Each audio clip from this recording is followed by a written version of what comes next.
कि छोरा रे चुप चुप चुप तो यह रहा कल गाची अरे ये खातिर या वही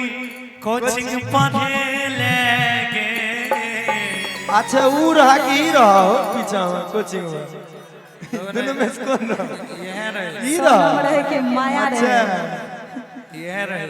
है माया नहीं रहे माया अरे देख लियो चाहिए हल्ला करे लगे देख लियो चाहिए हल्ला करे लगे छोरा चुप चुप चुप तो होने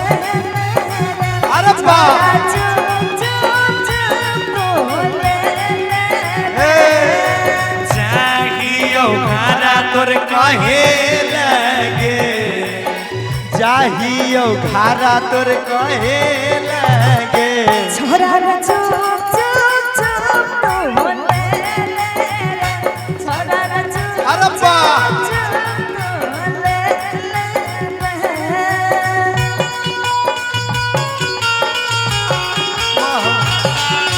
गोला भतर बदलैया सखी गोला भतर बदलैया पहिला के दे दा बटैया या के दे दे बटैया हो पहिला के दे दा बटैया गोला भतर बदलैया सखी गोला भातार बदलैया कोला भातार बदलैया सखी कोला भातार बदलैया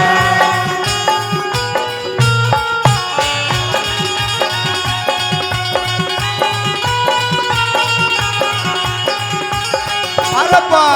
हाय हाय हाय रोज रोजिया खेला में खेला ही छौरी खेला गे खेला ही रोजे खेला गे जनतै मैया मरतै बारी हो जाते झमेला रे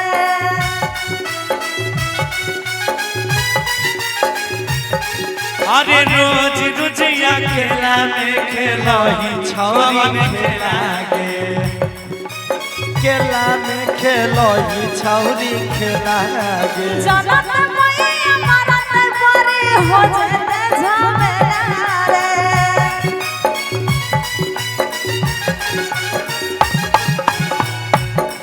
अरे हे खातिर अब ही कोचिंग करे लगे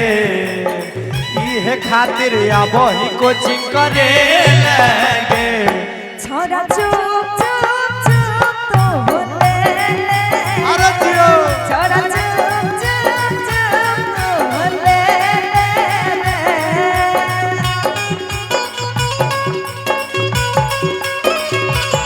भागलपुर के गलिया साकर गलिया चाहिए नाना दो चढ़ा तरे उतरता कावरला चाहिए नाना दो छोरा मेरे उतारा रे हमारा नाचै छै रे नाना चुप चुप चुप तो छोरा रे चुप चुप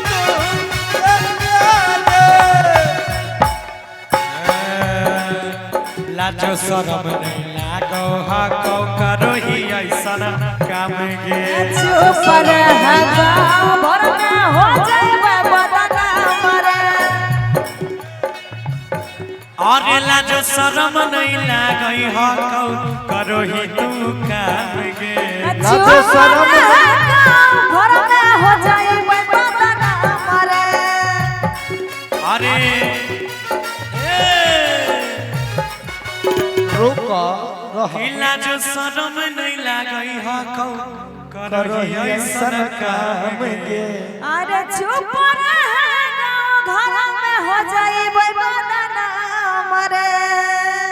किया बुही बरई पूरा वाला से मिले लगे ए भाई पहला बार हम बड़े पूरा आइलिए सब देखे छियो आबो ही गौरव मनु से मिले लगे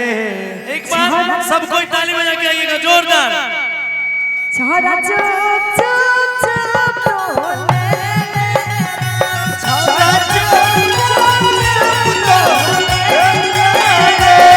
अरे देख लियो चाहिए हल्ला करे लगे देख लियो चाहिए हल्ला करे लगे